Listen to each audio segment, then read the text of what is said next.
हुई नहीं कि अपना तैयार होकर निकल ली, अपना घूमने फिरने जा रही है। अरे घर पर भी थोड़ा ध्यान दे लिया कर। अरे चूल्हा चौका कर ले।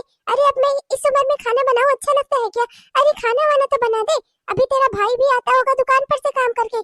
अरे कम से कम चूल्हा चौका तो कर ले, उसके बाद निकल कर जाना अपना कहीं। क्या ध्यान दे लिया करूँ माँ, क्या ध्यान दे लिया करूँ? आप क्या चाहती हैं? इसी उम्र से मैं चूल्हे चौके में लग जाऊं? हाँ, आप चाहती क्या है माँ? मुझे अपनी सहेलियों के साथ चाट खाने जाना है, आज मेरा प्रोग्राम फिक्स है। मैं कुछ भी नहीं करने वाली। अपना आप बनाओ, खाओ, जो मन करे सो करो। आप जानो, मुझे इससे सबसे लेना देना नहीं है। अरे मेरी नानी, ये बता दे मुझे, ना तो तूने पढ़ाई लिखाई की है, ना तो घर के काम ही तुझे आते हैं। ये बता दे मुझे, कल को तेरा ब्याह किस बेसिस पर मैं और किसके साथ करूंगी? हाँ, देख नहीं रही है, वैसे भी हमारे घर में गरीबी ही गरीबी है। एक तो तेरी शादी कहीं हो जाए, यही बहुत बड़ी बात है। तेरा वो पियक्कड़ बाप, वो तो तेरा ब्याह करने से रहा। अपने भाई के सर पर ही बैठी है, तो कम से कम कुछ तो सीख ले कि कम से कम उसे ज्यादा दिक्कत ना हो। वरना ऐसा ना हो कि किसी तरीके से हम तुझे ससुराल भेज कर आए और दूसरे ही दिन तो हमारे सर पर आकर बैठ जाए, वो लोग लाकर तुझे हमारे सर पर पटक जाए। ऐसा कुछ नहीं होगा अम्मा, मेरे नसीब में ना राजयोग लिखा है, राजयोग। हाँ, एक मंदिर के पंडित जी ने बताया था मुझे, मेरी शादी ना एक बड़े घर में होगी, नौकर चाकर लगे होंगे वहाँ पर, मुझे कोई काम नहीं करना पड़ेगा माँ। हाँ। आप ना बेकार में खुद भी चिंता करती हो और मुझे भी परेशान करती हो। हाँ, ऐसे ही राजयोग मेरे नसीब में भी लिखा था। देख ले मैं कौन से महल की महारानी हूँ। हाँ, ये टूटी फूटी झोपड़ी इसी में लेकर आया तेरा बाप मुझे। दिन रात रोटियां सेकते, चूल्हा फूकते, कब उम्र गुजर गई ना कुछ पता नहीं चला। जिंदगी भर अपने कोई एक शौक भी पूरे नहीं कर पाई, पूरी उम्र बीती जा रही है। अब तो ये गरीबी ही मेरी जिंदगी है, ये कभी नहीं जाने वाली मेरी जिंदगी से। मैं अच्छे से समझ चुकी हूँ, और तू भी ये समझ ले, गरीबों का भाग्य ना सिर्फ गरीबी ही होती है। जैसे मैंने अपनी जिंदगी चूल्हा चौका करके ना गुजारी है, ऐसे ही तुझे भी गुजारनी है। कोई राजकुमार घोड़े पर सवार होकर आने नहीं वाला है, समझी? तू किस गुमान में है? जब लड़कियां जवान होती है ना, तो ऐसे ही उनके मन में विचार आते हैं कि खूबसूरत राजकुमार सफेद घोड़े पर आएगा और उन्हें अपने महलों की रानी बनाएगा। होता कुछ नहीं, होता यही है जो मेरे साथ हुआ। चूल्हा फूकते कब जिंदगी गुजर जाती है ना, काले से बाल सफेद हो जाते हैं ना, कुछ समझ में नहीं आता। हाँ, नहीं तो बड़ी आई है राजयोग। चंपा, जल्दी से खाना लगा दे। आज शरीर में थोड़ा बुखार सा महसूस हो रहा है। दवाई लाया हूँ मेडिकल स्टोर पर से, खा लूंगा, थोड़ा जल्दी से आराम हो जाए। अरे मेरा लल्ला, मेरा राजकुमार आ गया। बेटा, आज तो तेरी तनख्वाह का दिन था ना। मेडिकल स्टोर पर से खाली दवाई ही लाया है या कुछ पैसे भी लाया है? हाँ भैया, पैसे लाए हो ना, तो कम से कम 200 रुपए मुझे भी दे दो। आज सहेलियों के साथ चाट खाने का प्रोग्राम है, वहीं पर जा रही थी। ला, दे दो पैसे।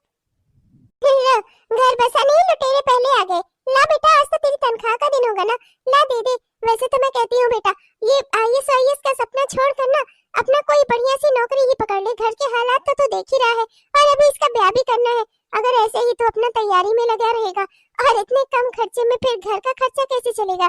तू तो अपने पापा को जानता ही है कि कैसे आदमी है वो। जितना तो कमाता नहीं बुढ़ा, उससे ज्यादा तो पीने में उड़ा देता है। ला, अच्छा अपनी तनख्वाह दे दे। हाँ माँ, तनख्वाह का दिन तो था, पर बड़े मालिक थे नहीं ना, तो इस वजह से तनख्वाह मिली ही नहीं। वो आएंगे 2-3 दिन में तो तनख्वाह मिलेगी। इसीलिए इसीलिए कहती हूँ कि अगर मेडिकल स्टोर वाली ना नौकरी छोड़कर कोई ढंग की नौकरी पकड़ ले और दिन भर भी अपना काम किया कर। अरे पैसे इकट्ठा नहीं होंगे तो कल को इसका ब्याह कैसे कराएगा? हाँ, बहन है तेरी, और घर की कोई जिम्मेदारी सोचना है तो भी तुझे किया नहीं, बस अपने सपने के ही पीछे भागता रहेगा। बहुत से लोगों को देखा है ऐसे, जिंदगी भर आईएएस की पीसीएस की तैयारी करते करते ना बुढ़े हो जाते हैं, होता कुछ नहीं उनका। ऐसे ही हमारे घर में गरीबी पड़ी है, यहाँ एक भी काम सही से होता नहीं। तेरा बुढ़ा बाप, वो तो कोई जिम्मेदारी उठाता नहीं, और बेटा भी ऐसे ही नालायक निकला है। आईएएस की तैयारी करने के नाम पर बस घर में पड़ा रहता है, रोज दिन रात आराम करता रहता है, और मैं और मेरी बेटी, हम दोनों ही भुगत रहे हैं तुम दोनों नाकारों की सारी सजा। ऐसे नहीं है माँ, मैं तैयारी कर रहा हूँ, और देखना आप, मैं जरूर आईएएस ऑफिसर बन जाऊंगा, फिर हमारी सारी गरीबी दूर हो जाएगी माँ। मेरा ये सपना है माँ, मेरा बचपन का सपना है। मैं आईएएस अधिकारी बनकर अपने देश की सेवा करना चाहता हूँ माँ। मेरे मेरे किसी भी काम में मेरी पढ़ाई कहाँ आड़े आती है। मैं अपना रात भर दुकान पर बैठता हूँ इसीलिए तो, कि कम से कम खर्च के कुछ पैसे मैं ला सकूं, और उसके बाद दिन भर अपना पढ़ाई करता हूँ माँ। मैं काम भी कर रहा हूँ और पढ़ाई भी। मैंने इसीलिए ऐसी नौकरी भी चुनी है माँ। पैसे मिल जाएंगे कल तक, मैं अपनी जिम्मेदारियों के प्रति सजग हूँ माँ। मुझे पता है कि मुझे चंपा का ब्याह करवाना है। ऐसा तुझे लगता है? खैर छोड़ इन सब बातों को। मेरे पास ना इन सब बातों के लिए समय नहीं है, फुर्सत ही नहीं है। इन सब बातों पर मेरी और तेरी बहस बहुत बार हो चुकी है, पर ना तो तू मेरी बात मानता है और ना ही तो इस बहस का कोई हल निकलता है।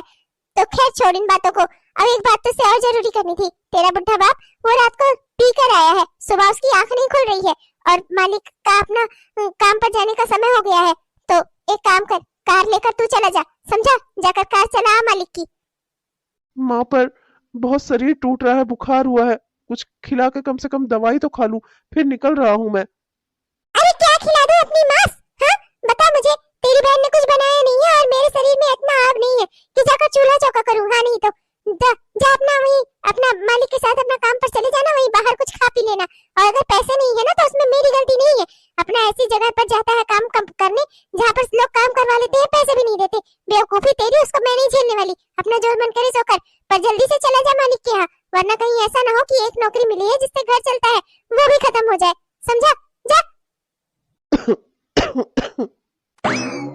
माँ, भैया ने तो दिए नहीं, इनके पास तो कभी पैसे होते नहीं, जिंदगी भर भिखारी ही रहेंगे। लाओ आप मुझे दे दो 200 रुपए, मैं जाऊँ अपना सहेलियों के साथ चाट खाना है आज मुझे। भागी जाना यहाँ से। नहीं 200 रुपए नहीं, 200 चप्पल मारूंगी मैं तुझे। बढ़िया, ये खाना तक तो बनाया नहीं, इस उम्र में जा रही है माँ, बुढ़ापे में जाकर चूल्हा चौका कर रही है और कमीनी खड़ी होकर मुझसे 200 रुपए मांग रही है। चली ही जाना वरना अभी सीधा कर दूंगी मैं तुझे। हाँ नहीं तो जो देखो सो, इस घर में किसी को अपनी जिम्मेदारी का एहसास ही नहीं है। बेटा नालायक, उसका बाप नालायक, और ये दूसरी मेरे सर पर बैठी हुई है, ये एक अलग की नालायक। चल जा निकल यहाँ से, भाग। नहीं यही गरीबों वाली सोच रहेगी आपकी। हाँ नहीं तो बेटी है तो मतलब वो चूल्हा चौका ही करे। अरे एक आध दिन बना देती हूँ, उतना क्या कम है? एक आध दिन आप नहीं बना सकती? हाँ नहीं तो हाँ। मैं तो पैसे मैं जाकर किसी और से ले लूंगी, अपने बॉयफ्रेंड से ले लूंगी, वो तो खिलाएगा ही मुझे चाट। सहेलियों के साथ खाना भी नहीं है, जहाँ खुद पैसे खर्च करने पड़े वहाँ पे कौन सा एंजॉय। हाँ वो बाबूराम का लड़का है ना, उससे ले लूंगी। जब देखो तब मुझे घूरता रहता है, उसी के साथ चली जाऊंगी चाट खाने। मेरी तो जिंदगी घुट घुट कर बीत गई। 200 रुपए क्या, 2 रुपए भी मुझे ठीक से मिलते नहीं। महारानी 200 रुपए का चाट खाएंगी। अरे मोहन बेटा, तुम आज तुम कार चलाने आए हो, पापा नहीं आए बेटा?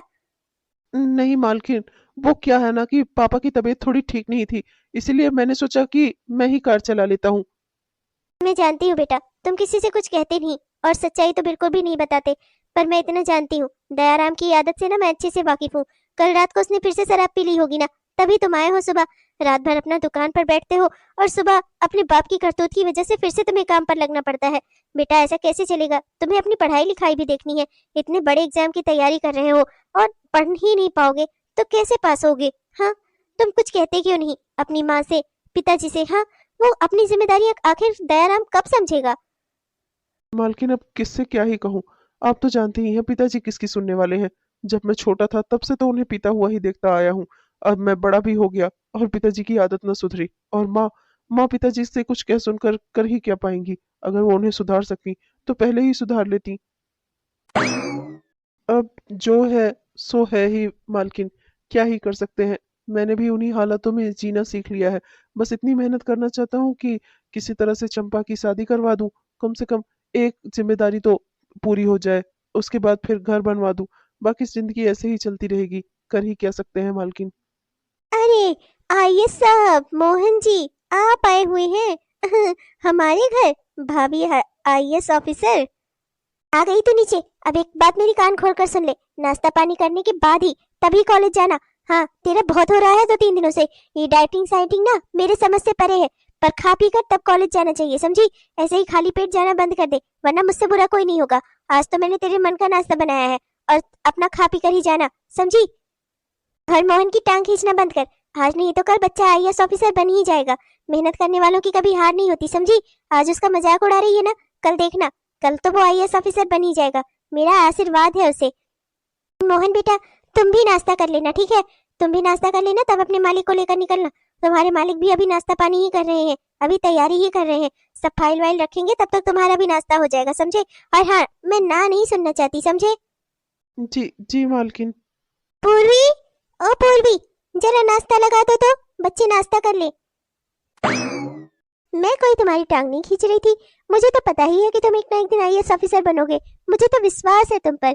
लेकिन आईएएस अधिकारी साहब, तब क्या आप हमें पहचानेंगे, या मुझे, मेरी माँ को, मेरे पापा को, सबको भूल जाएंगे? हाँ।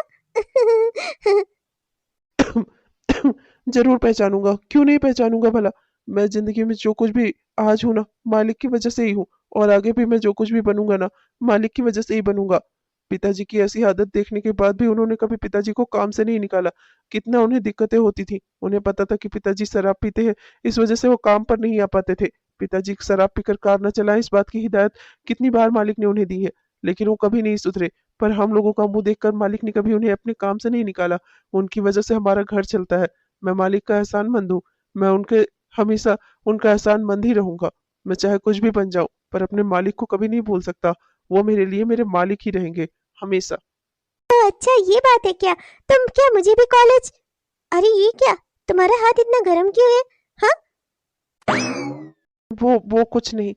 क्या है ना कि बस ऐसे ही वो बाहर धूप से आया हूं ना, बस इसी वजह से। आपको भी कॉलेज जाना है, आप अपना सामान वामान ले लीजिए। मैं आपको कॉलेज भी छोड़ देता हूँ, चलिए। ओ हेलो मिस्टर, इधर देखो जरा। हेलो मिस्टर, शायद तुम भूल रहे हो, मैं ना डॉक्टरी की पढ़ाई कर रही हूँ। इंसान को छूकर बता सकती हूँ कि धूप की वजह से उसके हाथ गर्म है या बुखार की।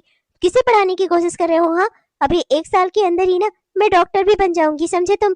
और ये जो मुझसे झूठ बोलने की आदत है ना तुम्हारी, इसे बदल डालो। बचपन से लेकर अब तक ना तुम्हारे 100 झूठ पकड़ चुकी हूँ मैं। आज तक एक भी झूठ बोलने में सफल नहीं हुए हो मुझसे तुम।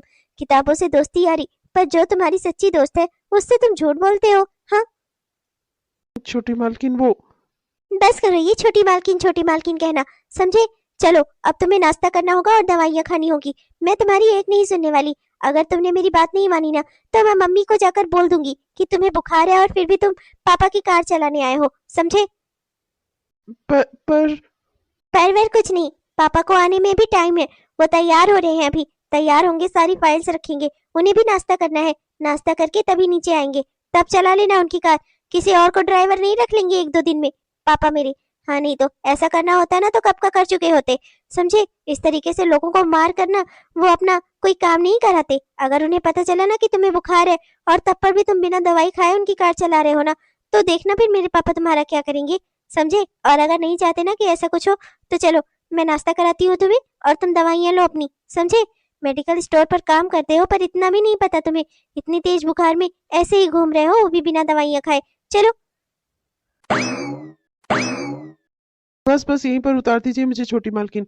इसके आगे के रास्ते बहुत खराब है। आपका वहाँ स्कूटी लेकर जाना ठीक नहीं है, कच्चे रास्तों पर। कहीं गिर गिरा गई तो फिर बड़ी बात हो जाएगी। ओ, तुम्हें तो मेरी बहुत फिक्र है, कहीं मैं गिर ना जाऊं, मुझे चोट ना लग जाए। हाँ हाँ ठीक है, उतार रही हूँ, परेशान मत हो। नहीं, वो बात नहीं। पूरे रास्ते ही इतना दूर दूर बैठे रहे, जैसे कि मैं छू जाओगे तो मैं तुम्हें करंट मार दूंगी। बहुत बहुत शुक्रिया छोटी मालकिन, आपने यहाँ तक मुझे छोड़ दिया। अब आगे मैं खुद से चला जाऊंगा। Thank you so much. क्या है ना कि गांव के रास्ते आपकी स्कूटी के चलाने के लायक नहीं है। मैं वास्तविकता में बोल रहा हूँ। आपको अगर चोट लगी तो मालिक और मालकिन को भी तो दुख होगा, और मैं नहीं चाहता कि उन्हें किसी तरह का दुख हो। मतलब कि तुम कभी एक्सेप्ट नहीं करोगे कि तुम मेरी फिक्र करते हो, तुम मुझसे प्यार करते हो? तुम कभी ये बात मानोगे ही नहीं। मेरी भी क्या लव स्टोरी है। जिस गधे से प्यार करती हूँ, वो कभी मुझे आई लव यू बोलना तो छोड़ो, कभी ये भी नहीं बोलेगा कि मैं उसे पसंद करती हूँ और वो मुझे पसंद करता है। जो मेरे दिल में है वही उसके दिल में भी है।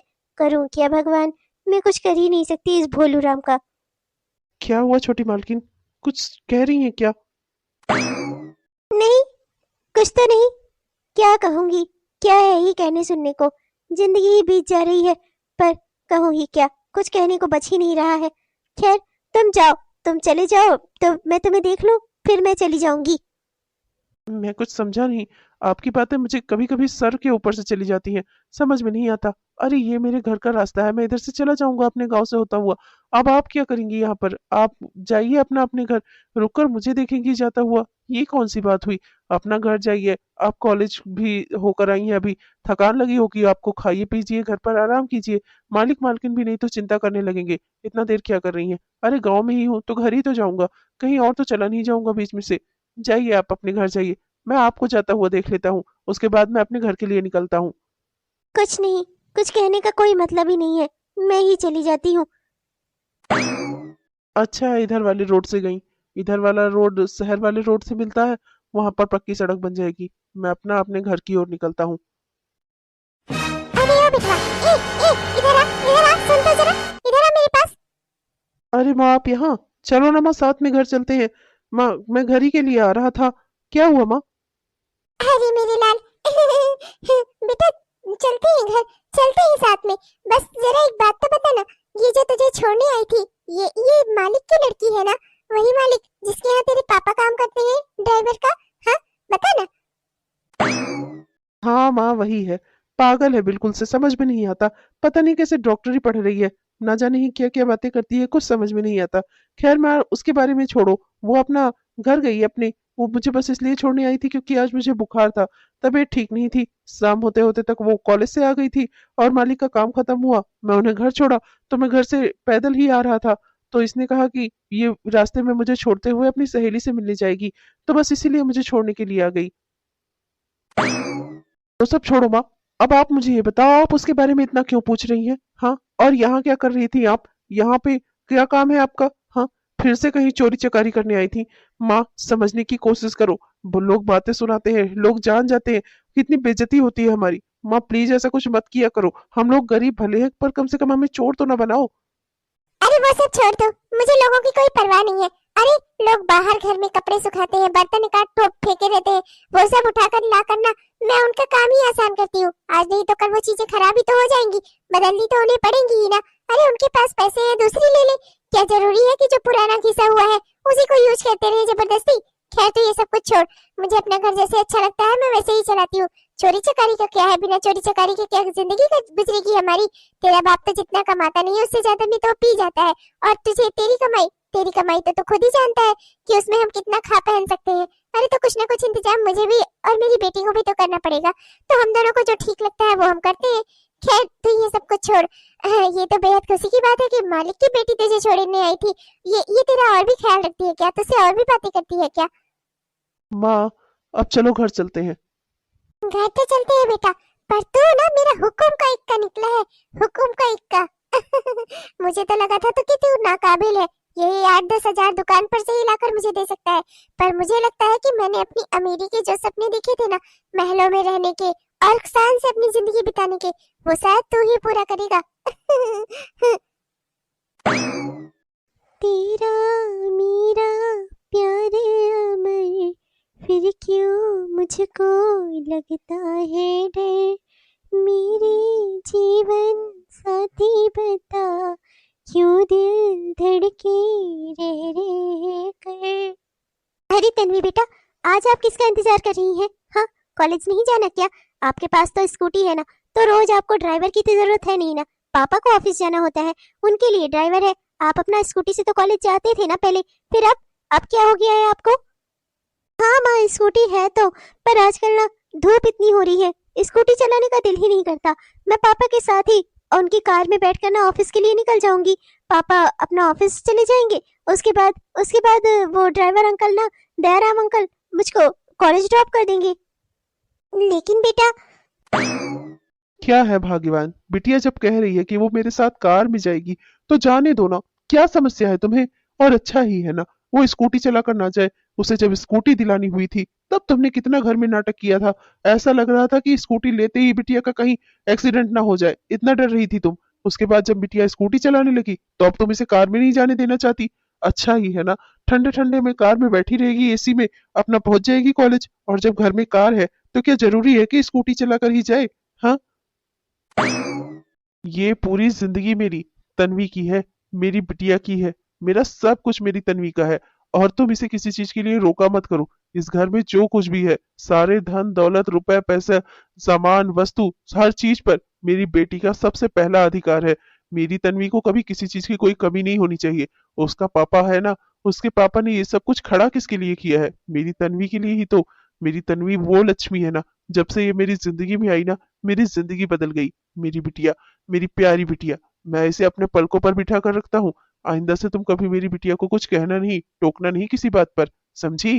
मेरी बिटिया जिस भी चीज पर हाथ रख देगी ना, वो सामान उसका। Oh thank you so much dad. I love you so much dad. Love you too मेरा बच्चा। चलो तुम मेरा कपड़ा उपड़ा निकाल दो, मेरे लिए नाश्ता निकाल दो। और तन्वी बेटा, आप भी नाश्ता कर लो। मैं बिना नाश्ता किए ना आपको कॉलेज लेकर जाने वाला नहीं हूँ, ठीक है? Okay dad.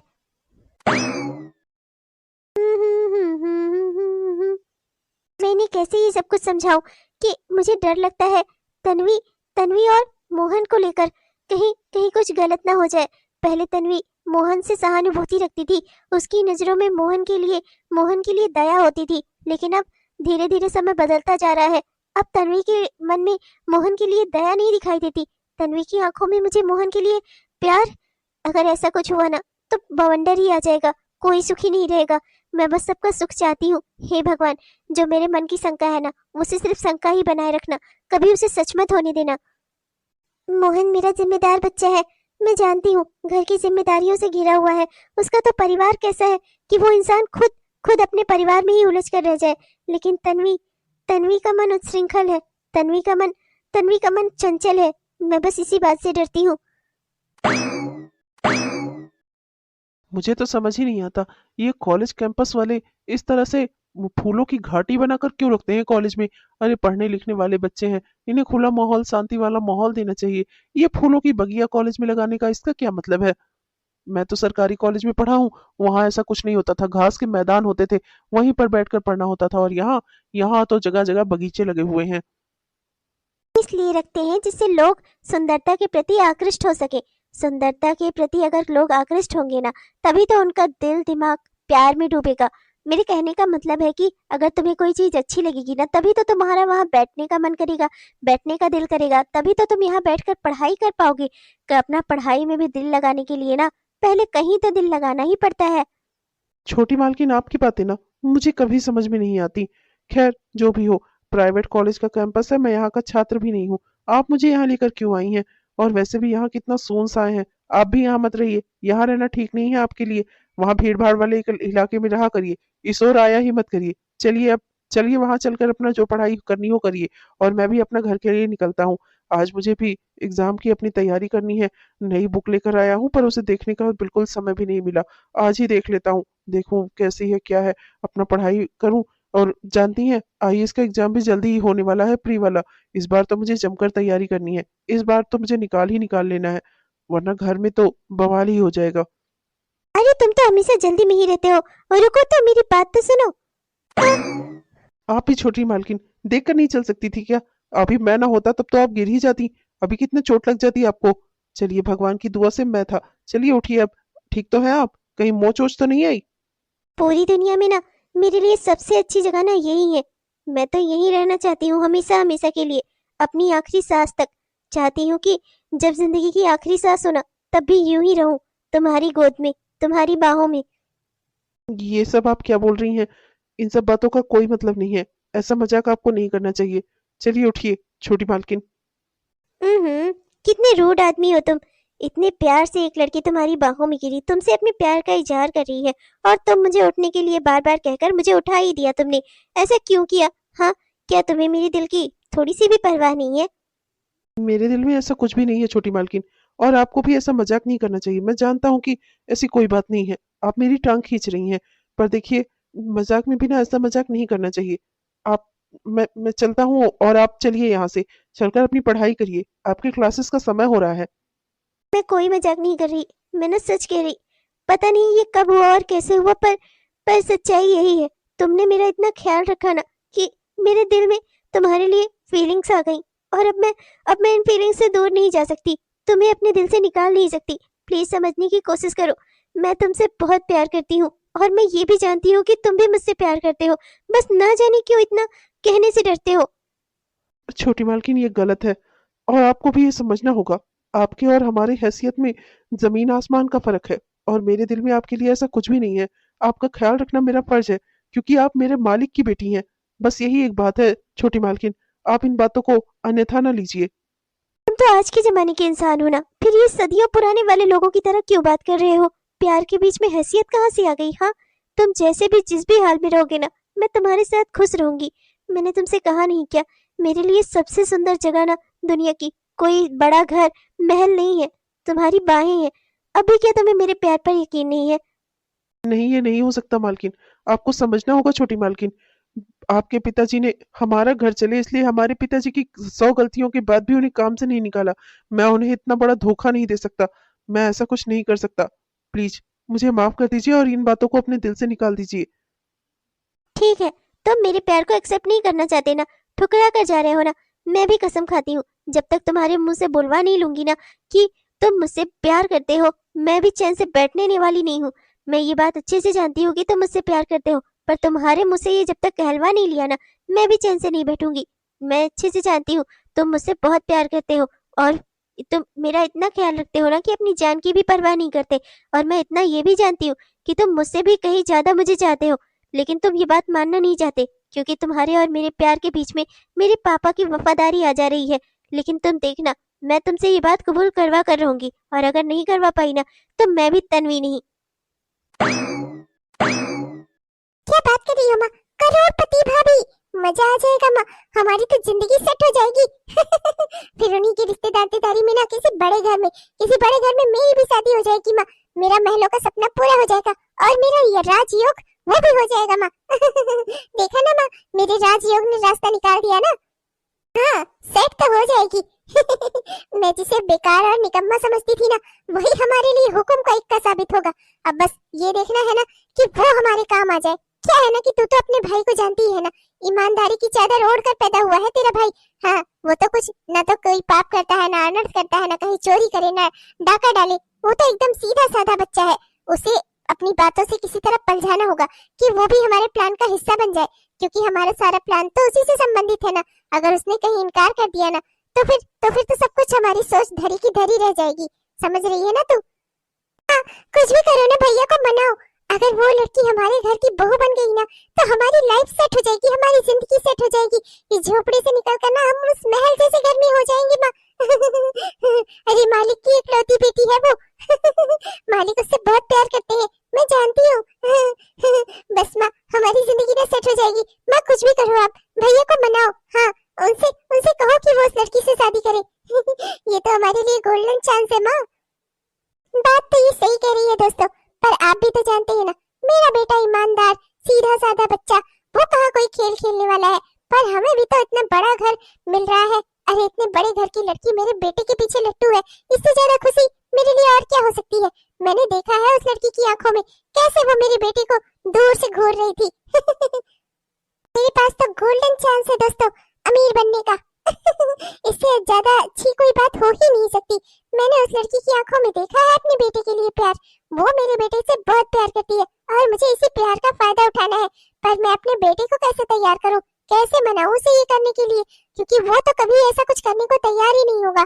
ईमानदार जो है, सीधा साधा भोलू बच्चा है मेरा। पर कुछ ना कुछ तो करना ही पड़ेगा। मैं क्या करूंगी और इसका क्या परिणाम होगा ना, ये जानने के लिए आपको कल तक का इंतजार करना पड़ेगा दोस्तों। कल हमारी इस कहानी का दूसरा भाग आएगा, कृपया जरूर देखिएगा दोस्तों, भूलिएगा नहीं। तब तक के लिए मैं चलती हूँ, मिलूंगी आपको कल अपनी इस कहानी के दूसरे भाग में। तब तक के लिए आप लोगों से विदा लेती हूँ दोस्तों, पर आप कहीं मत जाइएगा। आपने हमारा यह वीडियो पूरा देखा, इसके लिए आपका दिल से बहुत बहुत धन्यवाद दोस्तों। वीडियो पसंद आया हो तो कृपया वीडियो को लाइक जरूर करिएगा, अपने दोस्तों को रिश्तेदारों को वीडियो को शेयर भी जरूर करिएगा। और हाँ दोस्तों, अपने प्यारे प्यारे कमेंट्स ना हमें जरूर लिखिएगा। आपके प्यारे प्यारे कमेंट्स का ना हम दिल से इंतजार करते हैं दोस्तों।